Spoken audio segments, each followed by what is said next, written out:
Hello, hello, my lovely student. Welcome back to our English class today with me, Teacher Kamjan สบายดีน้องนักเรียนที่น่ารักหมดทุกคนตอนรับเข้าสู่สมองภาษาอังกฤษกับ Teacher กำจันอีกครั้งเนาะพบกันวันนี้เป็นมื้อวันพฤหัสวันที่20เนาะวันนี้จะมาเรียนบทที่11นำกันซึ่งหัวข้อเป็น numbers 20 to 100เราจะเรียนตัวเลขเนาะ25 100เชื่อว่าหลายคนน่าจะนับได้แล้วเนาะ25 100แต่ว่าถ้าน้องได้ที่บ่ทันได้ก็วันนี้มาฝึกนำกันสำคัญแม่นเราต้องจื้อหุ่นหน่วยมันก่อนเนาะหุ่นหน่วยแต่ละหุ่นหน่วยมันอ่านเอาได้เนาะแต่ถ้าเราอ่านหุ่นหน่วยเป็นแล้วแต่ละอันมันก็จะคล้ายกันเนาะนับไปเรื่อยๆเนาะจนฮอดร้อยเนาะนี่ตอนอยู่ป .4 แม่นเนาะเราจะ10ต่อตั้งแต่บทเลข20จนฮอด100เนาะตอนอยู่ป .3 ยังนี่ทุกคนก็ได้เรียนแล้วเนาะตัวเลขแต่ว่าบ่ทันถึง100แต่มาปิดป .4 ปีนี้แม่นทุกคนต้องฝึกให้นับได้ให้ถึง100ให้ได้เนาะหุ่นหน่วยทำอิฐแม่น20เนาะ20อันออกเสียงว่า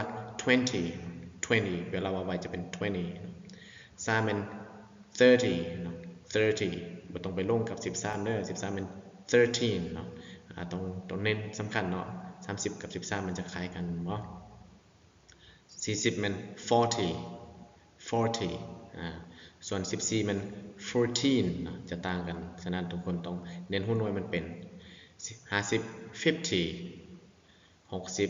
70 70 80 80 90 90 100 100อันนี้ทุกคนต้องจื้อหุ้นหน่วยมันได้เนาะนับหุ้นหน่วยเป็นแล้วต่อไปก็สามารถนับ21 22ไปต่อเลยเนาะไปเบิ่งหน้าต่อไปเลยสมตัวอย่าง20นะครับขึ้นต้นด้วย20 21 22 23 24 25 26 27 28 29 30 31 32 33 34 35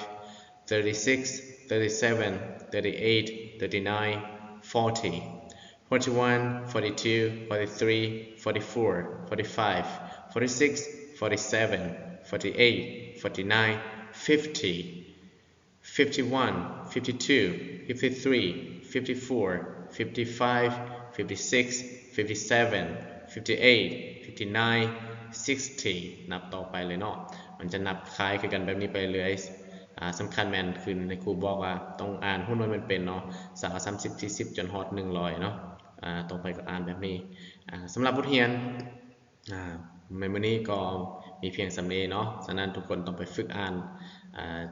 ต่อไปเลยจนฮอด100เนาะอันนี้เอาในครูเอา50ก่อนมือต่อไปแล้วเขาไป